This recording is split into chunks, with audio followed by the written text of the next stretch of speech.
श्रीमद्वाल्मीकि रामायण अरण्य कांड अध्याय 70।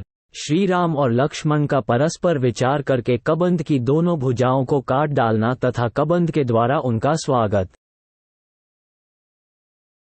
अपने बाहुपाश से घिरकर वहां खड़े हुए उन दोनों भाई श्री राम और लक्ष्मण की ओर देखकर कबंध ने कहा, क्षत्रिय शिरोमणि राजकुमारों, मुझे भूख से पीड़ित देखकर भी खड़े क्यों हो? मेरे मुंह में चले आओ, क्योंकि देव ने मेरे भोजन के लिए ही तुम्हें यहाँ भेजा है, इसीलिए तुम दोनों की बुद्धि मारी गई है। ये सुनकर पीड़ित हुए लक्ष्मण ने उस समय पराक्रम का ही निश्चय करके ये समयोचित एवं हितकर बात कही, भैया, यह नीच राक्षस मुझको और आपको तुरंत मुंह में ले ले, इसके पहले ही हम लोग अपनी तलवारों से इसकी बड़ी बड़ी बाहें शीघ्र ही काट डालें। यह महाकाय राक्षस बड़ा भीषण है, इसकी भुजाओं में ही इसका सारा बल और पराक्रम निहित है। ये समस्त संसार को सर्वथा पराजित सा करके अब हम लोगों को भी यहाँ मार डालना चाहता है। राजन, रघुनंदना, यज्ञ में लाए गए पशुओं के समान निश्चेष्ट प्राणियों का वध राजा के लिए निंदित बताया गया है, इसलिए हमें इसके प्राण नहीं लेने चाहिए, केवल भुजाओं का ही उच्छेद कर देना चाहिए। उन दोनों की यह बातचीत सुनकर उस राक्षस को बड़ा क्रोध हुआ और वह अपना भयंकर मुख फैलाकर उन्हें खा जाने को उद्यत हो गया। इतने में ही देश काल अवसर का ज्ञान रखने वाले उन दोनों रघुवंशी राजकुमारों ने अत्यंत हर्ष में भरकर तलवारों से ही उसकी दोनों भुजाएं कंधों से काट गिराईं।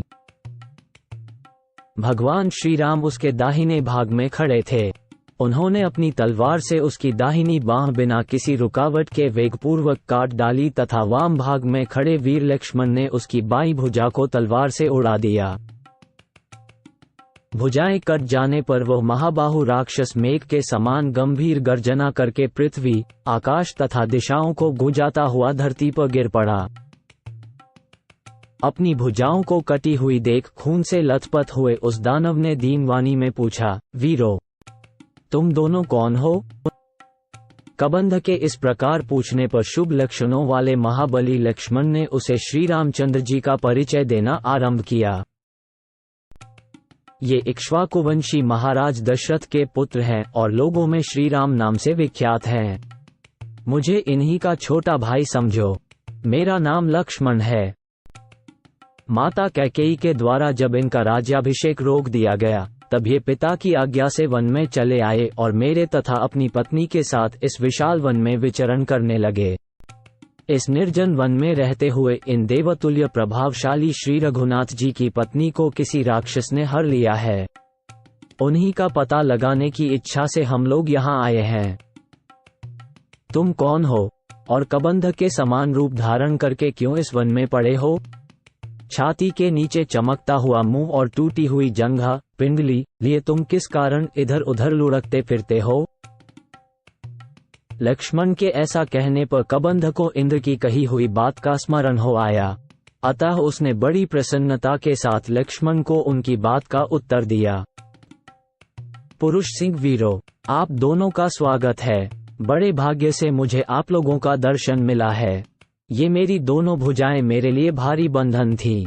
सौभाग्य की बात है कि आप लोगों ने इन्हें काट डाला।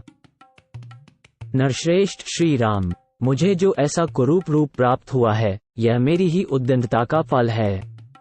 ये सब कैसे हुआ, वो प्रसंग आपको मैं ठीक ठीक बता रहा हूँ। आप मुझसे सुने।